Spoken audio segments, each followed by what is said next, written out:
जारिमिनारि बर'नि आंगो बरागारि गामियाव जोनोम मोननाय जात बर' बिमानि गोरबोनिफ्राय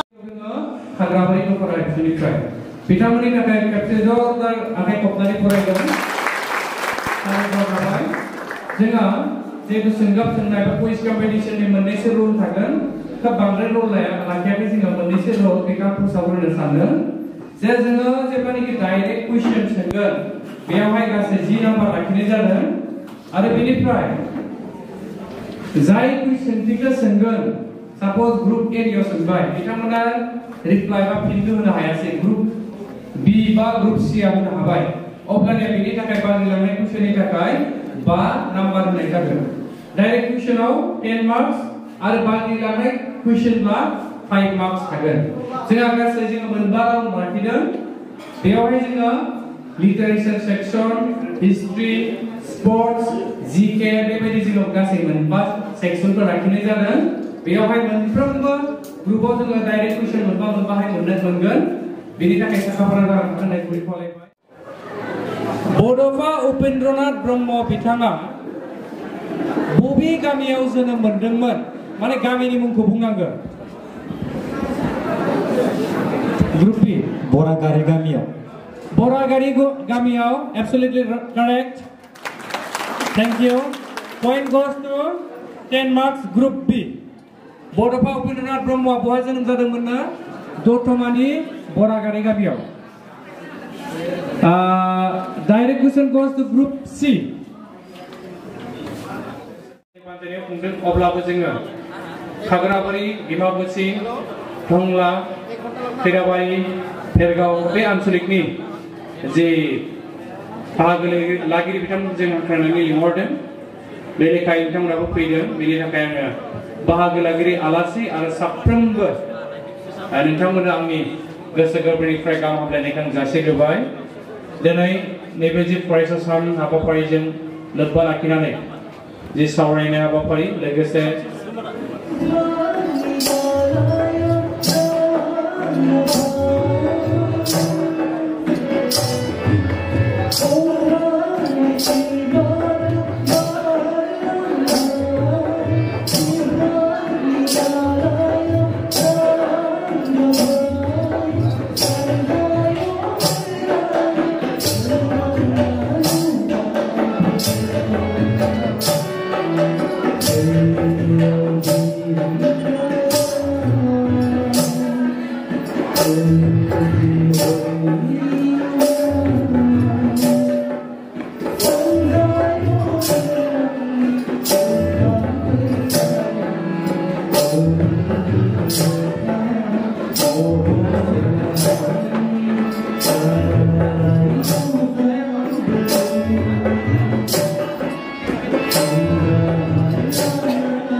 फालिबोदों बेजों लोब्बा लाखिनानै जोंनि जे लाइमोन फरायसाफोरखौ लानानै जितु जथुम बेखौ दैदेनलांनाय जोंनि मानगोनां आफादगिरि बेवहाय नुजाथिनो हानाय जों बयनिबो सिबिजाथाव बड'लेण्डनि इएम मानगोनां दावबायसा बर' जोंनि गोनि गाहाय आलासि दुलाराय बर' फरायसा आफादनि दैदेनगिरि मुस्रि सारा भारतीय मानसिफ्रा खौसे जानानै ब्रिटिशनि हेंथायै सोमावसारदोंमोन बे समाव भारत नागार आन्दलन खौसे रावबो खालामनो हायाखै गुबुन गुबुन जाहोनाव ब्रिटिशनि हेंथायै बिद्र'ह जादोंमोन आरो जेरै जोंनि जोहोलाव सोमदोनाबो ब्रिटिशनि हेंथायै बियो जुजिदोंमोन जोंनि बे जायगानि बर'फोरनि रायजो हादाब कासारनि सायाव ब्रिटिशफोरनि जिथु अयनाय अयथासार बेनि एगेन्स्टआव बे जुजिनानै बे रागाजोंनो माखासे लोगोफोरखौ लानानै मेजर ब्रिटिशनि बे समाव मेजरा बिराद गिदिर मेजर बय होननायमोन आरो बे मेजर बयडखौ बियो सुथारदोंमोन आरो बिनि उनाव ब्रिटिशआ बेखौ हमनानै बुथारफिनदोंमोन आरोखि बुजिबायना बेबायदि खोन्दो बेवहाय जोहोलाव सोमदोन फाबा सोरबा फाबा बबा बेबायदिसोमोन आरोखि खिन्थु भारत नाङै ब्रिटिशनि हेंथायै सोमावसारनो हायाखैमोन नाथाय महात्मा गान्धीया जेब्ला गासिबो गावनि न' बां संसार बिसि फिसा खुरमा बाहागि गस्ला लंपेन्ट गारनानै ओंखारबाय हादरनि थाखाय अब्ला बिथांनि जुनै बिथांनि आदर्शखौ फल' खालामनानै गासै भारतीया मोनसे जाबाय खौसे बिनि उनाव भारत नागार आन्दलन जाबाय जों दुलाराय बर' फरायसा आफादा बड'फानि सायाव रिसार्च खालामनो नांगौ बड'फानि जे लिरलांनाय बुंलांनाय बाथ्राफोरनि सायाव जों रिसार्च खालामनो नांगौ ओंखायनो जोङो सम दुलाराय बर' फरायसा आफादा जोङो सेमिनार लानानै गुबुन रिसर्च पार्सनफोरखौ जों लाबोयो बेखौ जोङो इउनिभार्सिटि लेभेलसिम लांनो नांगौ आरो दिनै बर'नि गेजेराव मोनसे UN एकाडेमि होननाय दङ बे UN एकाडेमि जे UN ट्रास्ट दुलाराय बर' फरायसा आफादजों UN ट्रास्टजों जों खामानि मावबाय थादों आरो गुबुन जायगानि भाषानि सायाव खामानि मावनाय आरो मा होनो राइटार एकाडेमिशियान्स ग्रेट मानसिफोरनो जोङो बड'फा उपेन्द्रनाथ ब्रह्मनि सल्जार अफ हिउमेनिटी एवार्ड जों होबोबाय थानाय जादों आरो बिनि गेजेरजों रिसर्च पार्सनफोरजों सावरायदों दा जोंहा उपेन्द्रनाथ ब्रह्मनि सायाव रिसार्च खालामनो नांगौ आरो उपेन्द्रनाथ ब्रह्मखौ जोंनि गेजेरावल' बे गेदेमा सुबुंखौ मिन्थियामालासिनो बिथांनि साननाय सानस्रि सान्थौखौ जोङो आसाम रायजोआव लांनो नांगोन आरो भारताव नेशनेल लेभेलाव लांनो नांगोन लासैनो इन्टारनेशनेल लेभेलाव लांनो नांगोन बै फरजासिम जोङो आथिखालनि सेंग्रा सिख्लाफ्रा खामानि मावनो नांगोन रिसार्च स्कुलफ्रा रिसार्च खालामनो नांगोन आरो बिनि सायाव जेला रिसार्चनिफ्राय रिसार्च जालांबाय थागोन ओंखायनो अब्ला बै कर्सफोरावबो बिथांनि मावनाय बिथांनि साननाय बेखौ जों सोलांनो हागोन लासैनो बिनि थाखाय जों दुलाराय बर' फरायसा आफाद आरो UN ट्रास्टनि गेजेरजों खामानि मावगासिनो दङ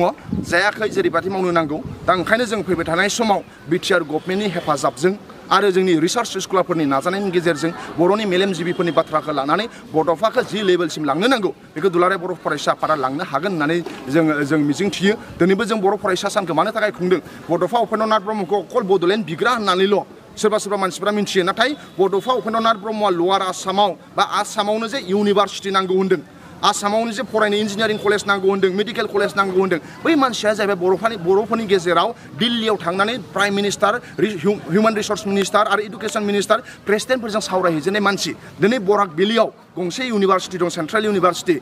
आसाम सिलचर इउनिभारसिटियाव बड'फानि नामाव मोनसे मा होनो अडिट'रियाम होदों प्लास बिथांनि मुसुखाखौ मा होनो सिलचर बादियाव जेरावनाखि बर' न'खरसेबो गैया सिलचर बादियाव बड'फाखौ जायनाखि बाङालिफोर बिराद बुद्धिजिबि बिथांमोना बड'फाखौ दिनै सिबिनानै दं आसाम इउनिभारसिटियाव मानो थाखाय जे आसाम इउनिभारसिटिखौ गायसननाय आरो लाबोनायाव भारत सरकारजों सावरायनायाव बर' हारिनिबो बड'फानि अबदान दंमोन दिनै ओंखायनो लवार आसामाव बड'लेण्ड इउनिभारसिटि आरो बायदिसिना इउनिभारसिटि कलेज इन्जिनियारिं कलेज बेफोरखौ लवार आसामाव बिजेननाय मानसियानो जाहैबाय बड'फा आरो जायनाखि माने बै लेभेलसिम नेशनेल लेभेलसिम लांनाय मानसियानो बड'फा ओंखायनो बड'फा उपेन्द्रनाथ ब्रह्मखौ दिनै जोङो गोथार फरायसा सान हिसाबै जों खुंदों जायनाखि फरायसाफोरनि खोथाखौ गोसो गोरबोयै सोनानै लानानै फरायसाफोरनि बिनिफिटनि थाखाय फरायसाफोरखौ जौगाहोनो थाखाय बिथाङा माखासे इनस्टिटिउसनफोर आरो बिथाङा बिबोनाय मानसि ओंखायनो जों बड'फा उपेन्द्रनाथ ब्रह्मनि जि खामानि मावनायफोरखौ नोंथाङा जेरैबायदि सोंनाय